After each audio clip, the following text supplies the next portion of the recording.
Okay, so hello and good afternoon, everyone. Thank you for inviting me here as one of the resource speaker, and thank you for that ostentatious introduction, Miss Jane. So it's great that we have a lot of attendees sa ating seminar, ano? But before we delve into our discussion, okay lang ba ating mga internet connection? Nandito pa ba ating mga participants? Hello? Okay, great. Now, our topic for today is about the social domain. So, through social interactions, we obtain knowledge of who we are and how the world works. Now, what is a social domain? It generally refers to a specific area or aspect of social life that encompasses various interactions, relationships, norms, behaviors, and structures within a society or a community. So, ano ba itong mga social domain? We have the family, no? The community, the education, no? The technology and media. Something that requires interaction, socialization, no? And social stressors relate to a child's difficulty in picking up on social cues and understanding the effect of their own behavior on others. No, ano ang social stressors? So, ang example nito ay ang bullying, lack of friends, not being understood, and peer pressure. So, kapag nabubuli ang bata, what will happen? Sa paaralan, ayaw niyang pumasok. Hindi siya motivated. Takot siya. No? Kasi, natatakot siya na pagpasok pa lang niya, bully na agad ang salubong sa kanya. Hindi siya makapagsalita, no? Natatakot siya or nahihiya kasi mabubuli siya. Hindi niya feel na safe siya sa school niya. Kaya ayaw niyang pumasok. So what will happen? Drop. No? Kawawa naman. So lack of friends. We all know naman na kapag bata ka pa, kailangan mo talaga ng kaibigan. No? Kailangan nakikipag laro ka. May kalaro ka dapat or may kausap ka kasi um, mga dependent pa kasi ang mga kids, no? So, pag walang friends yung bata, lonely siya, loner, kilid-kilid lang. So, hindi siya nakikipag-usap. No? Hindi na de-develop yung social skills niya kasi nahihiya siya. Kasi walang kumakausap sa kanya, walang nakikipagkaibigan, and not being understood, walang nakakaintindi sa kanya. So, kapag ganyan na walang nakaintindi sa bata, diyan papasok ang peer pressure. What will happen?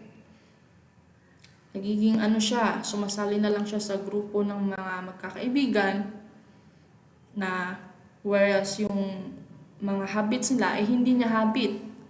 Pero para may matawag lang siya na kaibigan, kahit na for example is ayaw niya ng milk tea, sige inom na lang ako ng milk tea. Or hindi siya mahilig mag-TikTok, mapapa-TikTok na lang siya kasi yung mga kaibigan niya nagti-TikTok. So pag hindi siya nag-TikTok, no, what will happen is tatanggalin siya sa grupo, no? Okay, so that is just an example. And here we have the principles, no? Okay, so teaching empathy and kindness helps children understand and relate to the feelings and experiences of others, and that encouraging acts of kindness fosters a caring and compassionate attitude towards others. Okay, ano ang empathy? Pakikiramdam, no? So dapat habang bata pa sila, turuan natin silang makiramdam sa nararamdaman ng ibang tao or yung kaibigan nila or yung nararamdaman ng mama nila pag hindi sila sumusunod sa mga inuutos, no? So in that way, they will learn to understand yung problema na yan na kinakaharap nila or kinakaharap ng kasama nila. Hindi sila nagkikriticize na, siya na, kaya ganyan yung bag niya kasi na pobre siya. Pero kung yung anak mo ay empath, no? If your child is an empath, for example, is pupunta kayo sa mall, tapos nakakita siya ng beggars, no? Or nang hihingi ng pera, sasabihin ng anak mo sa'yo, Mama, bigyan natin siya ng pera. Kasi, nakikiramdam yung anak mo na, or naaawa siya, sympathy and empathy, no? Kasi, ikaw, yung anak mo, nafe-feel niya na ako, nakukuha ko lahat ng gusto ko, pero siya hindi. So, bakit hindi ko siya bigyan ng akin? No? Okay, now, creating and nurturing positive relationship with peers, family, caregivers, and other adults is vital for children's social development. Healthy relationships offer support, guidance, and opportunities for learning social cues and behaviors. No, bakit kailangan positive ang relationship sa ating mga peers, family, caregivers, no?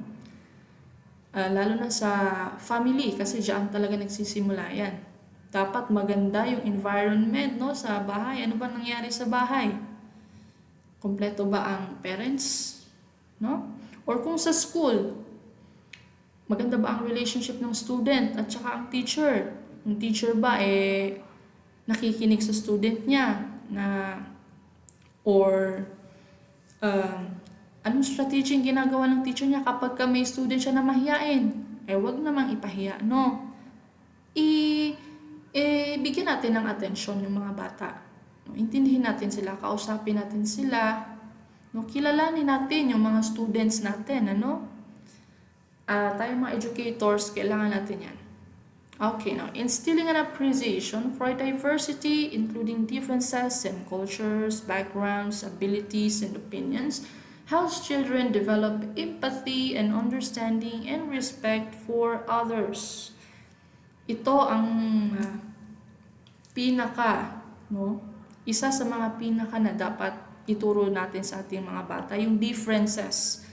Kasi ang mga bata kasi, they are ignorant and naive. No? Hindi nila naiintindihan, yung mga immature pa kasi sila, no? So pag dito sa Islamic City, pag nakakita sila ng teacher na walang kumbong or fit ang genes nila, anong sasabihin ng bata? Makasalanan, hindi nagkukumbong, hindi kumbong. Kasi yan yung sa Islam kasi. Sa Islam kasi, you have to fully veil yourself, no? Hindi pwede makita ang skin mo. Kasi kapag pinapakita mo yung skin mo, sabihin na, makasalanan yan, tao sa neraka. So, nagja-judge yung bata kasi hindi niya alam kung ano ang Christian. Sa Christian, no, in Christianity, okay lang na lumabas na walang kumbong, nakikita ang buhok, or okay lang na mag-skirt, or mag-shorts, or what do you call this? Sleeveless, no? Whereas in Islam, sa amin, hindi pwede. So, yung mga bata na hindi alam yung different cultures and beliefs and everything, hindi ipinaliwanag sa kanila ng kanilang mga parents, pinubuli nila yan. Nang discriminate sila, nag-criticize, nang-judge. No, lalo na sa school, nang bubuli. Ito yung mga bata. No, bakit sila nang bubuli? Kasi isa rin sila sa mga hindi pinapakinggan. No? Or hindi maganda siguro yung relationship nila sa bahay sa kanilang mga magulang. Kaya ganyan yung attitude nila. Nang criticize sila ng bata na yung bag niya na butas and everything. Pobre siya and everything, no? Okay, so next, principles. Supporting the development of social skills such as communication, sharing, taking turns listening, cooperation, conflict resolution, and problem solving enhances children's ability to navigate social situations effectively. So in what way mo susuportahan ang bata na ma-develop ang kanyang social skills? Let your child play outside. Hayaan mo na makipagkaibigan sila. Huwag mong pagbawalan. Huwag mong ikulong lang sa kwarto. No? Kasi ako, when I was a kid, yung papa ko strict. Hindi niya ako pinapalabas kasi madadapa ako, kesyo masusugatan, or bad influence daw. So yun, lumaki ako na loner and hindi nakikipag-ibigan or very choosy sa friends ko kasi ganoon ako pinalaki ng dad ko.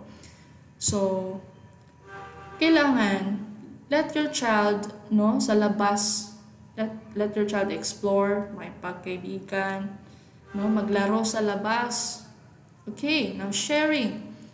Ituro mo naman sa anak mo or sa kapatid mo na kung anong meron ka, dapat i-share mo sa kaibigan mo na alam mo na wala siyang snacks. no? Or nauuhaw siya, nawala siyang tubig. No? I-share mo yung water mo. No? Sharing, sabihin mo sa kapatid mo na sharing is loving. So in that way, kapag may share siya na bagay, feel niya, ang bait niya. So, pag nararamdaman nila yan, lagi nilang ginagawa na, okay, share, I want to share this. Gusto mo nito, 'di ba? And cooperation. For example is sa school. Kapag nakita na ng bata na si teacher ay nahihirapan ng or nawawalan na ng boses kasi sobrang ingay na ng klase. So, anong gagawin ng bata? Siya ang mag-initiate na, shh, class, mga classmate, tahimik lang tayo kasi kawawa si ma'am, nawawalan na ng boses. No? So, naaawa yung bata, no? Kikiramdam siya sa teacher niya na, yung teacher ko na napapagod na itong mga classmate ko na ingay-ingay. No? And, sa school naman, sa mga activities, kapag nagsosolve sila or gumagawa sila ng puzzles, no? Yung pagtulong nila sa pag-solve ng puzzle na yan is natututo na silang may pag-cooperate niyan. No? And as well as problem solving, tumutulong silang solusyonan yung problem. Okay, paano natin ito masosolve? Okay, ganito yan, ganyan, and everything. Okay, now, adults and caregivers serve as role models for children, demonstrating positive social behaviors. Conflict resolution, empathy, and respectful communication sets an example for children to follow. Okay, so that is why kailangan ang mga parents ay mga good parents. Kung paano mo kausapin yung anak mo, dapat maayos. Huwag niyong sigawan palagi yung mga anak niyo kasi i-apply din nila yan pag lumaki sila, naninigaw din sila, or okay, nagmumura, no? Kasi pag lumaki sila, gagayahin din nila yan, nagmumura sila kahit walang dahilan. And sa school naman, sa mga teachers, no?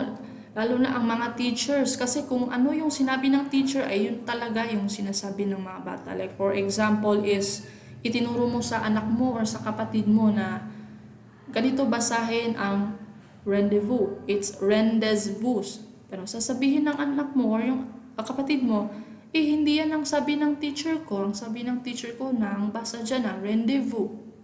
No? So, ang pinaniniwala ng bata yung teacher.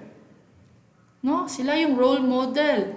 So, dapat ang mga teacher, as long as kaya mong epeke na perfect ka, do it. No? Okay. Now, issues in social domain. Poverty. So, ito ang hindi mawawala sa country natin. Ang poverty. Why? Anong cause ng poverty? No, hindi makapag-aral, walang trabaho and everything. So, kawawa naman yung mga bata. Hindi na de-develop yung kanilang holistic development. So, paglaki nila, what will happen? Nang bubuli sila. Or, hindi sila makapasok sa, hindi sila makapasok sa trabaho kasi hindi sila nakapag-aral. Hindi sila marunong makipag-usap, no? Karamihan sa mga is mga bastos, ang bunganga. No, kasi they lack education because of poverty.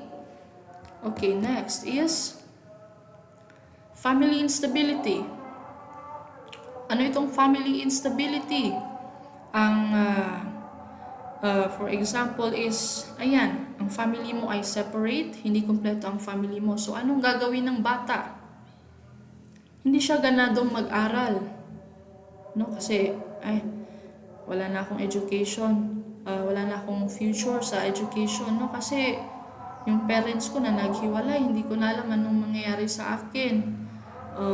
Nade-depress yung bata, ayaw na niya mag-aral, gusto na lang niyang yung iba, nagsusuicide na lang yung mga bata, no? Or lumalaki silang nagre-rebelde. So, isa yan sa mga issues. Okay, next is bullying. So, again, ang epekto ng bullying sa mga bata, lalo na sa school, Hindi sila motivated pumasok, takot sila, ayaw nilang makipag-usap. So, they lack social skills. Hindi sila makapagsalita ng maayos, na uutal. Or pag tinawag sila ng teacher, ayaw nilang tumayo or bigla na lang silang iiyak. Di ba? May mga nagkaroon na ba kayo ng classmate na ganun? Bigla na lang iiyak kahit na tinawag mo lang yung pangalan. Kasi natatakot sila kasi grabe siguro yung bully na naranasan nila. So that is why always sa school, no, ang mga teachers, lagi niyong tingnan yung mga students ninyo kasi hindi niyo alam na ganyan, may binubuli, na what will happen, ayaw niya nang pumasok, nag-drop na, no, or hindi nakikinig, or ilang days nang absent, ayaw nang pumasok kasi may nambubuli pala. Ikaw naman na teacher, hindi ka aware, no? So dapat masolusyonan ito, lalo sa mga teachers, gumawa kayo ng strategies. Okay, next issues is the digital media and technology. So, ano ang epekto nito sa mga bata na magdamagang nag-i-internet? Ayaw nilang makipag-usap. What will happen? Ayaw nilang kausapin yung mama nila, ay mama na ako kakain. Kasi nanonood pa ako, pinapanood ko si PewDiePie. Napanood niya si PewDiePie. Ay, what will happen? No? So, ang mangyayari is, hindi nila nade-develop yung social skills nila and communication skills. Sila karamihan yung mga batang pagpapasok sa school, magdamag, naka-cellphone lang, hindi nagsasalita. Cellphone lang, just cellphone. And we know naman na sa media, no, sa internet, is everything ay ma-access mo. Lalo na ang porn sites. Kaya may mga bata lang babastos ng bibig, no? Diba? Nagkaroon na ba kayo ng mga student na ganun? Or may kapatid kayo na ganun? Grabe, ang ng bunganga, no? Because ang media is malaki ang impact niyan. Lalo na pag hindi mo tinitingnan kung ano yung pinagpipindot ng anak mo or yung kapatid mo. No? So we have to be very careful.